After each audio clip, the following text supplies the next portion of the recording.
नमस्कार साथियों, मैं हूं सचिन और आज के इस वीडियो में हम एमएससी मैथमेटिक्स फाइनल ईयर का जो आपका पेपर है एनालिसिस एंड एडवांस्ड कैलकुलस को कंटेन करने वाली जो आपकी बुक है फंक्शनल एनालिसिस, उसकी यूनिट सेकंड को स्टार्ट कर रहे हैं। अब ऐसा कोई जरूरी नहीं है कि आपकी यूनिवर्सिटी में भी ये यूनिट सेकंड ही हो जो आप यहाँ पे करने जा रहे हैं। मैं बात कर रहा हूँ राजस्थान यूनिवर्सिटी, मत्स्य यूनिवर्सिटी और जो आपकी शेखावाटी यूनिवर्सिटी है, इनमें क्या होता है कि जो राजस्थान यूनिवर्सिटी है ना, उसी का सिलेबस फॉलो किया जाता है। तो उन्हीं राजस्थान यूनिवर्सिटी के सिलेबस को ही ध्यान में रखते हुए मैंने यहाँ पे यूनिट सेकंड लिख रखा है। लेकिन हो सकता है कि आपकी यूनिवर्सिटी में ये यूनिट सेकंड में टॉपिक ना हो, तो उसके लिए जो आपकी यूनिवर्सिटी ने आपको सिलेबस दे रखा है, उस सिलेबस में जो आपका कंटेंट है, जो आपके टॉपिक्स हैं, उन टॉपिक्स को देखना है। जैसे कि ये नॉन लीनियर स्पेस मान लो आपकी यूनिट फर्स्ट में है, तो आपका ये टॉपिक यूनिट फर्स्ट में माना जाएगा। ठीक है, तो सिलेबस को देखते हुए आपको पढ़ना होगा यहाँ पे। और इस बात की कंफर्मेशन है कि आपकी यूनिवर्सिटी में, चाहे वो ब्रज यूनिवर्सिटी हो, बाकी जो भी यूनिवर्सिटी बची हुई हैं एमएससी के लिए, तो उनमें जो सिलेबस है वो फुल सिलेबस यहाँ पे आपको करवाया जाएगा। अब आप बोलोगे कि सर पेपर का भी यहाँ पे लोचा है, टोटल 12 पेपर है, उनमें से हमको 5 लेने होते हैं। तो मैं यहाँ पे जो पेपर करवाने वाला हूँ वो 5 पेपर, जिनमें से 2 तो कंपलसरी होते हैं। कौन कौन सा कंपलसरी है? एक तो ये वाला ये पेपर है एनालिसिस एंड एडवांस्ड कैलकुलस, और एक आपका विस्कस फ्लूइड डायनेमिक्स। ये पेपर तो कंपलसरी है, ये तो आपको करने ही होंगे। इसके अलावा बाकी जो 3 पेपर होंगे वो आपको सिलेक्ट करने होंगे। तो उन 3 पेपर में मैं आपको एक तो करवाऊंगा मैथमेटिकल प्रोग्रामिंग, जिसको ऑपरेशन रिसर्च करके भी बोलते हैं उस पेपर को, और दूसरा मैं करवाऊंगा आपको IT and IE, integral transform and integral equations. ठीक है, और तीसरा जो पेपर है वो मैं आपको करवाऊंगा numerical analysis, advanced numerical analysis, जिसको आप एनए भी बोलते हो शॉर्ट में। ये 3 पेपर जो ऑप्शनल है वो मैं आपको प्रोवाइड करवाऊंगा। ठीक है, 2 कंपलसरी है, ये तो आपको मिलेंगी, 3 वो पेपर मैं आपको प्रोवाइड करवा रहा हूं। और वो पांचों के पांचों पेपर आपको तब भी मिलेंगे जब आप सब्सक्रिप्शन इस चैनल का लोगे। ठीक है, और ज़्यादा कॉस्टली आपको पे करना नहीं पड़ेगा, लेकिन इस बात की गारंटी है कि जितना आप पे करोगे उससे ज़्यादा कहीं आप यहाँ से लेके जाओगे, इस बात की फुल गारंटी है। ठीक है, तो ये आज का ये जो वीडियो है ये डेमो वीडियो है। इस डेमो वीडियो से आपको समझना है। अगर आपको कंटेंट अच्छा लगे तो आप कोर्स को अवश्य परचेज कर सकते हैं। तो स्टार्ट करते हैं हमारे डेमो वीडियो को। आप सभी साथियों को जय श्री राम। आज के इस वीडियो में हम एमएससी मैथमेटिक्स फाइनल ईयर का जो आपका पेपर है एनालिसिस एंड एडवांस्ड कैलकुलस को कंटेन करने वाली जो आपकी बुक है फंक्शनल एनालिसिस की यूनिट सेकंड जो हमारी रनिंग में, उसका लेक्चर सेकंड स्टार्ट कर रहे हैं। इससे पहले जो लेक्चर फर्स्ट हमने किया उसमें इस यूनिट को स्टार्ट करने से पहले जो बेसिक डेफिनेशन थी उनको हमने पढ़ा था, जिसमें एक तो थी आपकी वेक्टर स्पेस जिसको हमने लीनियर स्पेस बोला था, और एक आपने पढ़ी थी मैट्रिक स्पेस। और उसके बाद आज के इस लेक्चर सेकंड से हम एमएससी का जो हमारा कंटेंट है उसको ऑफिशियली शुरू कर रहे हैं, स्टार्ट कर रहे हैं। ठीक है, तो सबसे पहले आपको डेफिनेशन पढ़ दी है नॉर्म्ड लीनियर स्पेस की, तो इसकी जो मैथमेटिकल डेफिनेशन है उसको मैं लिख रहा हूं, साथ के साथ मैं एक्सप्लेन करता चलूंगा। और ज्यादा टफ नहीं है, बिल्कुल इजी आपका ये पेपर है। ठीक है, ऐसा मान के आपको चलना है, मानना क्या है ही। अभी आप देखोगे समझोगे तो ऐसा कुछ नहीं होगा जो आप के समझ में ना आए। जब मेरे समझ में आ सकता है तो आपके तो क्यों नहीं आएगा। वैसे भी हमने प्रीवियस में टोपोलॉजी को पढ़ा है, ठीक है, और अलजेब्रा को पढ़ा है। वहां पे क्या थी, थ्योरम ही तो थी। ठीक है, वही कुछ यहाँ पे है। वहां पे भी हमने पढ़ा था नॉर्म, और यहाँ पे भी हम नॉर्म पढ़ रहे हैं, लेकिन वहां पे हमने सेट ऑफ रियल नंबर के लिए पढ़ा था, लेकिन यहाँ पे हम आर्बिट्रेरी सेट के लिए पढ़ेंगे। मतलब जो फील्ड लेते थे वहां पे रियल नंबर की सेट लेते थे, यहाँ पे कोई भी हो सकती है, रियल हो सकती है, कॉम्प्लेक्स हो सकती है, कुछ भी, है ना। तो सबसे पहले इसकी जो मैथमेटिकल डेफिनेशन है उसको मैं लिख रहा हूं, और उसके साथ साथ मैं एक्सप्लेन भी कर रहा हूं। Let capital X be A, vector space की बजाय लीनियर स्पेस लिखते हैं। ठीक है, लीनियर स्पेस या वेक्टर स्पेस समझ जाना आप। चलो मैं लिख देता हूं वेक्टर स्पेस। अब मैं नहीं लिखूंगा इसको, मैं इसको लिखूंगा। ठीक है, capital X be a linear space over field R नहीं लेंगे, के ले लिया मैंने, कोई भी हो सकती है के, है ना। ठीक है, ऑफ स्केलर्स, ये जो फील्ड है इसमें क्या होंगे, स्केलर ही होंगे ना।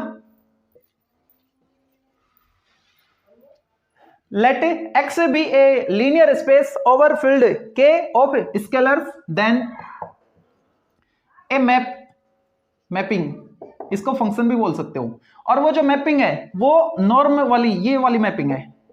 यहां पे कोई एलिमेंट होगा जिसको हम वेक्टर बोलेंगे, ठीक है, और वेक्टर ही होते हैं यहां पे। इस तरीके से डिफाइन होगा x टू r पे। कहां से कहां? x टू r पे। ध्यान देना, मैट्रिक स्पेस में हमने x cross x to r लिया था, यहां पे x टू r ले रहे हैं, ठीक है। ऐसा क्यों, अभी एक्सप्लेन करूंगा आगे। This mapping is said to be norm if it satisfies the following axioms, the following axioms, यानी अभिगृहित है। मैं ये प्रॉपर्टीज बोल सकते हो आप इसको, ठीक है। क्या क्या? नॉर्म ऑफ वेक्टर x या फिर norm of x greater than equal to 0 for all x belongs to capital X। किसी भी वेक्टर का आप नॉर्म निकालोगे ना तो वो या तो 0 होगा या 0 से बड़ा होगा। Norm of x equal 0 if and only if x equal 0।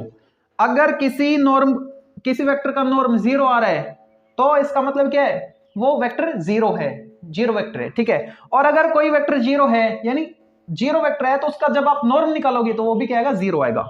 For all x belongs to x, ठीक है। तीसरा पॉइंट क्या है? Norm of x plus y less than equal to norm of x plus norm of y for all x y belongs to x। और ये जो है ना, इसको हम बोलते हैं ट्रायंगुलर प्रॉपर्टी,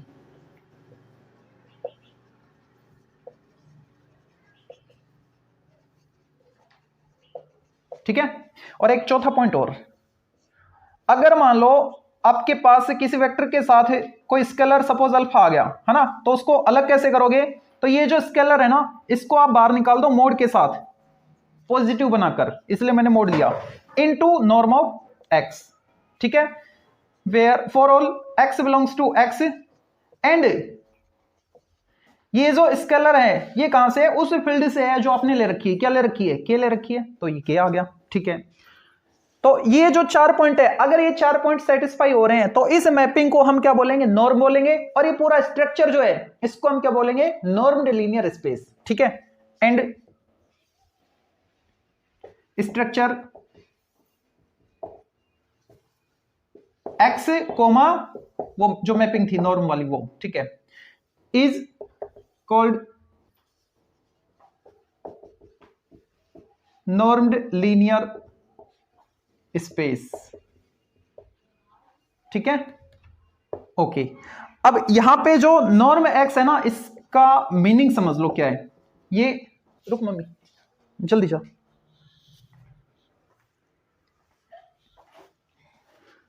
ये क्या है? लेंथ ऑफ वेक्टर x, ठीक है। ये क्या होता है? Length of vector x, okay. अच्छा, अब यहां पे देखो, हाँ एक चीज मैं बता रहा था कि ये x टू r है, और ये जब हमने मैपिंग डिफाइन की थी तो वो क्या था? x cross x to r था, है ना, d वाले पे x cross x to r, ठीक है। ऐसा क्यों? देखो, जो हमने डिस्टेंस फंक्शन लिया था, यही तो लिया था dx, y, है ना। 2 एलिमेंट क्यों लिए? क्योंकि 2 पॉइंट होंगे आपके पास तभी तो उनके बीच की डिस्टेंस निकालोगे ना, तो 2 एलिमेंट का होना जरूरी है, ऑर्डर्ड पेयर में आ रहे हैं। इसका मतलब जैसे कि अगर मैं बोलूं आपके पास कोई 2 सेट है ए और बी है, ठीक है। अगर 2 सेट का क्रॉस प्रोडक्ट आप कर रहे हो, जिसको हम क्या बोलते हैं? कार्टेशियन प्रोडक्ट बोलते हैं, ठीक है। तो 2 सेट का कार्टेशियन प्रोडक्ट जब हम निकालते हैं तो उसके जो एलिमेंट आते हैं वो इसी फॉर्मेट के आते हैं, ऑर्डर्ड पेयर में, एक्स वाई, है ना, x y colon x belongs to A and y belongs to B. पहला एलिमेंट जो है वो पहले वाले सेट से, दूसरा एलिमेंट दूसरे सेट से होता है, ठीक है, ओके। तो यहां पे देखो हमने क्या लिया है? ऑर्डर्ड पेयर लिया है, ठीक है। इसका मतलब ये जो एक्स वाई एलिमेंट है ये किसका? एक्स क्रॉस एक्स सेट का है, 2 सेट के क्रॉस प्रोडक्ट यानी कार्टेशियन प्रोडक्ट से बिलोंग करेगा, ठीक है। तो ये x क्रॉस x से लिया, यानी डोमेन क्या हो गया, x क्रॉस x हो गया। ठीक है, अब यहां पे देखो d of x comma y, इसका मीनिंग क्या है, जैसे कि एक सेट a एक सेट b है ना, a टू b कोई फंक्शन है, सपोज f मैपिंग या फंक्शन। ठीक है, तो जब मैं यहां का कोई एक एलिमेंट लूं, सपोज स्मॉल a एलिमेंट ले लिया मैंने a का, तो जब मैं f ऑफ a निकालूंगा तो इसकी जो इमेज है वो कहां पे जाएगी, b में जाएगी ना, यहां पे आएगी। इसका मतलब ये एलिमेंट किसका हो गया, ये तो b का एलिमेंट हो गया। ठीक है, तो जब हमने यहां पे मैपिंग f ले रखी है और यहां पे d ले रखी है, तो d ऑपरेट किया मैंने इसके एलिमेंट, डोमेन के एलिमेंट पे, तो वो जो भी एलिमेंट आएगा किसका आएगा, कोडोमेन का आएगा, r का आएगा। ठीक है, तो ये क्या है, डिस्टेंस ही तो है, और कोई भी दो पॉइंट की बीच की जब आप डिस्टेंस निकाल रहे हो तो वो क्या है, रियल नंबर ही तो है। ठीक है, इसलिए हमने x cross x to r लिया। ठीक है, यहां पे क्या लिया हमने, x टू r लिया है ना। तो x का मतलब क्या है, देखो x कोई एक सेट है, और ये जो आप ले रहे हो ना, x बिलोंग्स टू x लिख रहे हो, ये क्या है, कोई एक वेक्टर है और उसकी लेंथ बता रहा है, नॉर्म वेक्टर की लेंथ है ये। ठीक है, अच्छा अब ये जो वेक्टर की लेंथ है वो वेक्टर कहां से बिलोंग कर रहा है, x से, तो इसका जैसा एलिमेंट वो यहां पे हो गया। और वेक्टर की लेंथ होती कैसी है, लेंथ एक डिस्टेंस ही है, वो भी क्या होगी, रियल होगी, इसलिए रियल है। ठीक है, अब यहां से आप एक रिजल्ट नोट कर पा रहे हो कि आप जो नॉर्म है ना, नॉर्म और मैट्रिक दोनों में रिलेशन बता सकते हो। कैसे, ये मैंने दो पॉइंट ले लिए, एक x ले लिया एक y ले लिया, इन दोनों पॉइंट के बीच की डिस्टेंस अगर मैं निकालूं तो उसको मैं dxy से डिनोट कर रहा हूं, दिख नहीं रहा यहां पे, dxy से डिनोट कर रहा हूं। ठीक है, इन दो पॉइंट के बीच की डिस्टेंस। अच्छा, अब दो पॉइंट के बीच की डिस्टेंस को तो हमने ये बोल दिया mode of y minus x, यानी डिनोट इससे कर रहे हैं dx, y से। अच्छा, तो ये जो डिस्टेंस है, इस डिस्टेंस का रिलेशन मैं बता रहा हूं किसके साथ, नॉर्म के साथ बताना चाह रहा हूं। ठीक है, तो मान लेता हूं मैं ये जो पॉइंट x है ना, इसका ये जो पॉइंट है इसका पोजीशन वेक्टर मैंने x मान लिया, इस पॉइंट का पोजीशन वेक्टर मैंने y मान लिया।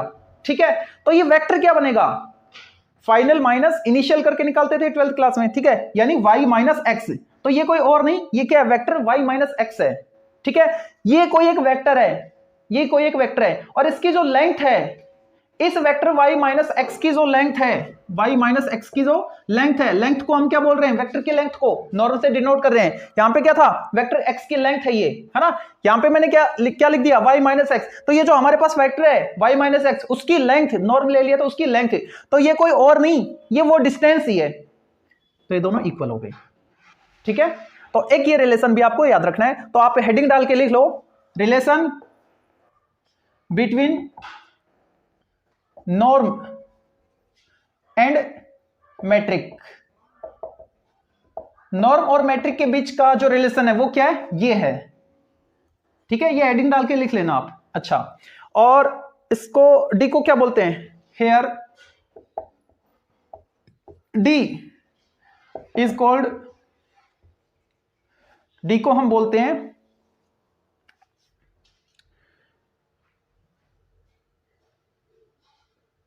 D इज इंड्यूस्ड, ऐसे लिखो, D इज कॉल्ड, चलो ठीक है, मैट्रिक इंड्यूस्ड टू नॉर्म, मतलब इस नॉर्म की हेल्प से हम ये डिस्टेंस निकाल रहे हैं, नॉर्म से इंट्रोड्यूस होके हमको डिस्टेंस, ये फिर मैट्रिक्स मिल रही है। ठीक है, तो यहां पे आपको लिखना है here D is called metric induced to metric induced to norm. ठीक है, मैट्रिक इंड्यूस्ड टू नॉर्म है NORM। ठीक है, तो ये चीज और लिख लेना। अब इसके साथ आपको कुछ डेफिनेशन और देखनी है, एक डेफिनेशन एक ही देखनी है कंटिन्यूअस फंक्शन की, लेकिन कंटिन्यूअस फंक्शन जो टॉपिक है उसकी 4 डेफिनेशन। ठीक है, तो उसको देखते हैं, पहले इसको रफ कर रहा हूं मैं। तो अब देखते हैं कंटिन्यूअस फंक्शन, इसकी 3-4 डेफिनेशन है। तो सबसे पहले एक डेफिनेशन वो देखते हैं जो आप 12th क्लास में पढ़ के हैं, बेसिक डेफिनेशन, उसको लिख रहा हूं मैं यहाँ पे, रिकॉल करवा रहा हूं आपको। ए function fx is said to be continuous at x equal a if f of a minus 0 equal fa equal fa plus 0। ठीक है, लेफ्ट हैंड लिमिट फंक्शन की वैल्यू, राइट हैंड लिमिट वो वाला। ओके, दूसरी डेफिनेशन देखो, definition second, और ये है आपकी Cauchy definition, CAUCHYS, Cauchy's definition. Cauchy ने इसकी क्या डेफिनेशन दी थी? A function fx is said to be continuous if, तो इसने क्या बताया? Mode of x minus a less than delta, this implies mode of f of x minus f of a is also less than epsilon. यहां पे जो delta और epsilon है ना, ये इतने छोटे हैं, लगभग जीरो हैं, ठीक है, जीरो एग्जैक्ट नहीं है लेकिन लगभग जीरो है, मतलब 0.0000 ऐसे 2-3 दिन तक बोलते जाओ, लास्ट में एक बोल देना, ठीक है, इतने छोटे हैं। तो ये क्या है? x और a के बीच की डिस्टेंस है ना, मोड में लिख रखा है, ठीक है। तो ये कह रहा है जब दो पॉइंट के बीच की डिस्टेंस स्मॉल है तो उन दोनों पॉइंट की इस फंक्शन f के रेस्पेक्ट में जब आप इमेज निकालोगे तो दोनों इमेज की बीच की जो डिस्टेंस है वो भी स्मॉल ही है, ठीक है। और यहां पे जो x है ना, फॉर ऑल x, वो कहां से बिलोंग करेगा? जो भी f का डोमेन होगा, डोमेन से, ठीक है। ओके, अब तीसरी डेफिनेशन देखते हैं, और ये डेफिनेशन दी थी हेने ने, HEINE, हेनेज डेफिनेशन। और ये डेफिनेशन क्या है? वेन एवर एक्स एन, कोई सीक्वेंस है, टेंड्स टू एक्स, अगर कोई सीक्वेंस एक्स एन एक्स की ओर टेंड्स कर रहा है, this implies f of x n tends to f of x. अगर कोई सीक्वेंस एक्स को टेंड्स कर रहा है तो मैपिंग क्या थी? एफ के रेस्पेक्ट में जो एफ ऑफ एक्स एन है वो भी एफ ऑफ एक्स की ओर टेंड्स करेगा, ठीक है। Okay, then function fx is said to be a continuous function, के जल्दी जा।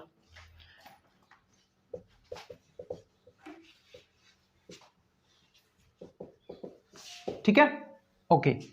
अब चौथी डेफिनेशन और देख लो, नॉर्म फॉर्म में है ना, नॉर्म जो अभी हमने पढ़ा था उस फॉर्मेट की है। तो इसमें ए फंक्शन fx is said, जल्दी जा मम्मी, बस, is said to be continuous if, fx को हम कंटिन्यूस बोलेंगे कब? अब ये जो कौशी डेफिनेशन है ना, ये तो फंक्शन f के लिए थी, ठीक है, और यहां पे हम नॉर्म की बात कर रहे हैं। तो लिखा मैंने norm x minus a, norm of x minus a less than delta, this implies norm of f of x minus f of a also less than epsilon, ठीक है। तो ये कंटिन्यूस फंक्शन की हमने डेफिनेशन देख ली है। अब एक थ्योरम करते हैं, ठीक है, इसमें थ्योरम ही और तो क्या है, तो देखते हैं पहले थ्योरम को। तो अब देखते हैं first theorem, let x be a normed linear space, then prove that norm of x minus norm of y less than equal to norm of x minus y for all x y belongs to that set x, ठीक है। Further prove that norm is a continuous function, ये बाद का काम है, सबसे पहले हमको ये इनइक्वालिटी प्रूव करनी है, ठीक है। तो इस इनइक्वालिटी को हमको प्रूव करना है, और ये कह रहा है कि यहाँ पे जो x y यूज हुए ना वो कहां से है? सेट x से है ना, ठीक है। तो यहां पे मैं लिख रहा हूं let x y belongs to x, ठीक है। अगर मैं अब यहां पे नॉर्म ऑफ x निकालूं तो क्या मैं इस x को ये लिख सकता हूं x minus y plus y, y को सब्ट्रैक्ट कर दिया और y को ऐड कर दिया, ठीक है, ओके। अब जो ट्रायंगुलर प्रॉपर्टी है ना नॉर्म के लिए, जो अभी हमने पढ़ी थी, शायद तीसरा पॉइंट था, ठीक है, एक्सियम्स, तो उसकी हेल्प से मैं इसको क्या लिख सकता हूं? ये था वहां पे norm of x plus y less than equal to norm of x plus norm of y, ये था, ठीक है। तो इसको अगर मैं थोड़ी देर x और इसको मैं y बोल दूं, ठीक है, तो ये क्या है? Norm of x plus y format है, तो वो लेस देन इक्वल टू है, किसके, दोनों का सेपरेट नॉर्म निकाल के ऐड कर दो। ठीक है, तो इसका नॉर्म निकालो, ऐड कर दो दूसरे वाले का नॉर्म, और इधर क्या है, नॉर्म ऑफ एक्स है, इसको इधर ले आओ, या फिर ऐसा करो, इनइक्वालिटी है तो नॉर्म ऑफ वाई दोनों तरफ सब्ट्रैक्ट कर दो, तो ये आएगा norm of x minus norm of y less than equal to norm of x minus Y.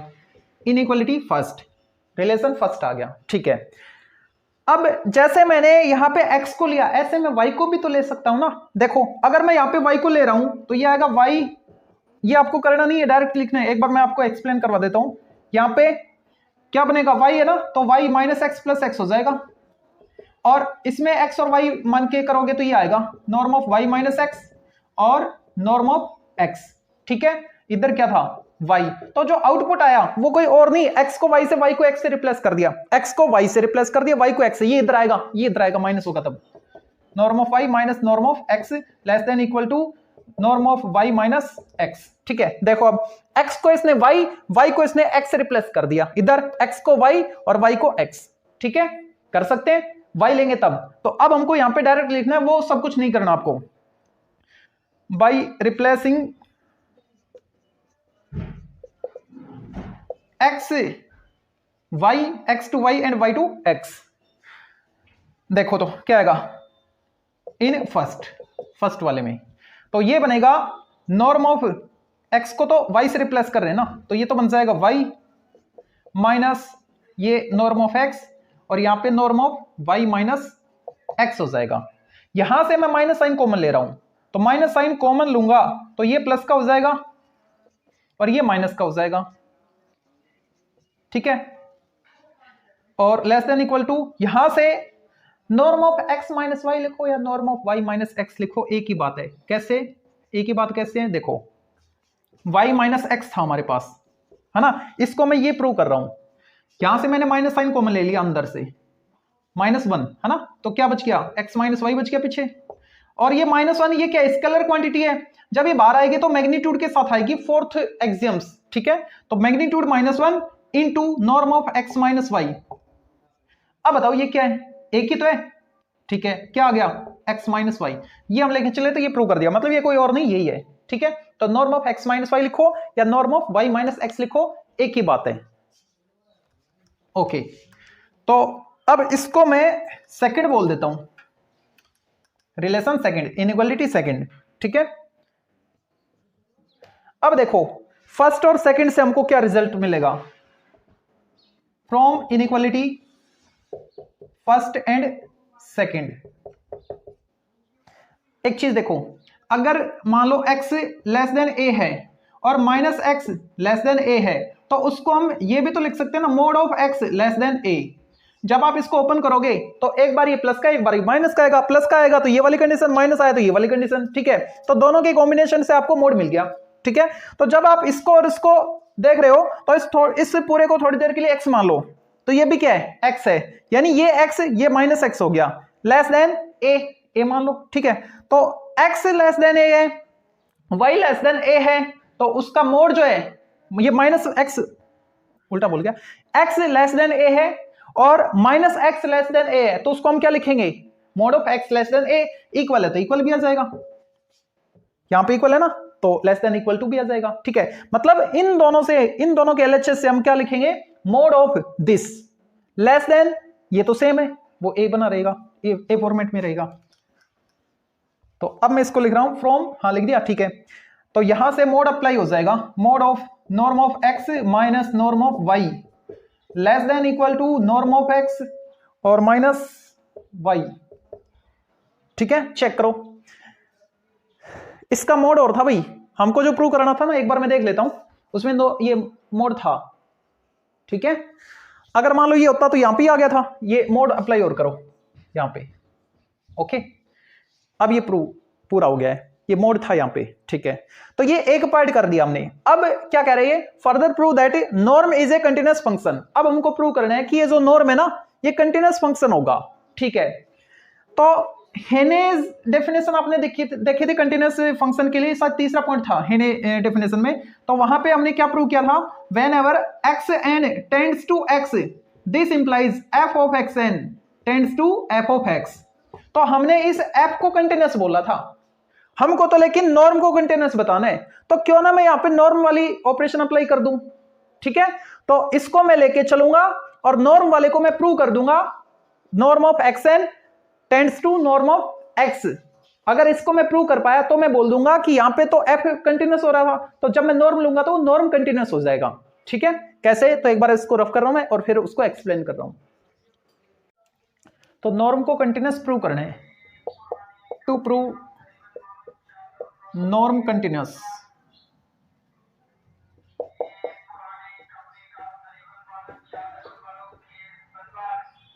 देखो नॉर्म को कंटिन्यूअस प्रूव करना है ना, तो मैं क्या कर रहा हूं, हेनेज जो डेफिनेशन है ना कंटिन्यूअस की, कंटिन्यूअस फंक्शन की, उसको मैं यूज में ले रहा हूं। तो उसने क्या किया था, एक्स एन टेंड्स करवाया था एक्स की ओर, तब उसने प्रूव किया था कि अगर एफ एक्स एन टेंड्स कर जाए एफ एक्स को, तब ये जो एफ है ये कंटिन्यूअस होगा, है ना।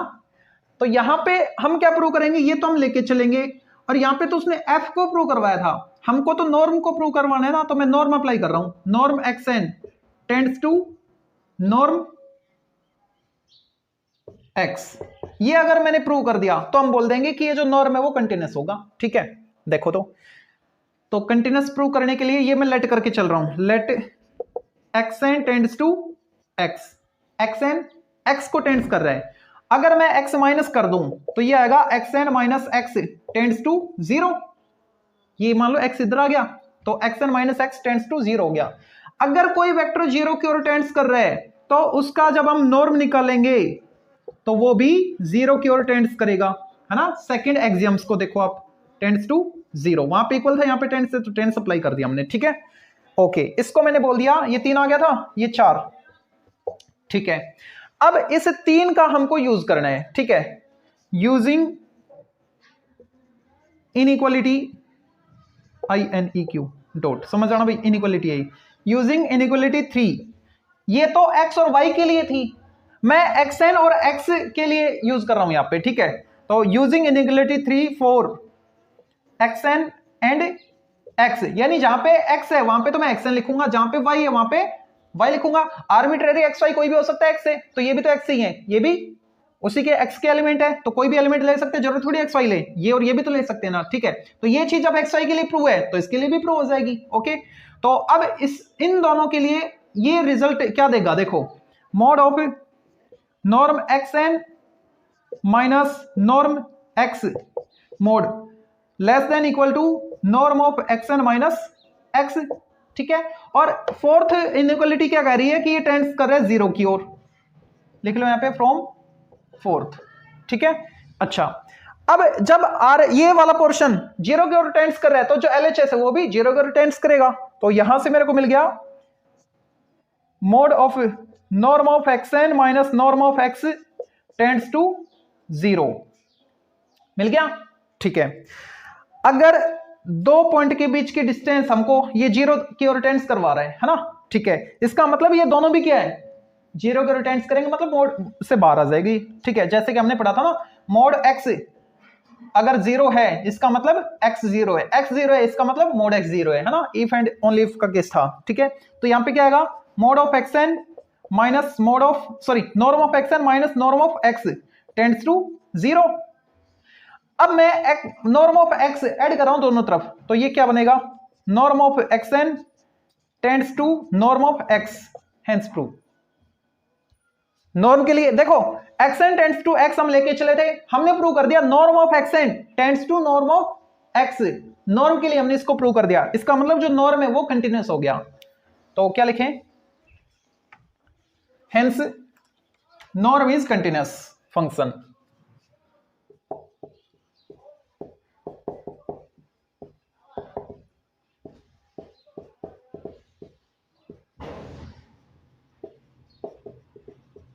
ठीक है, हेंस प्रूव।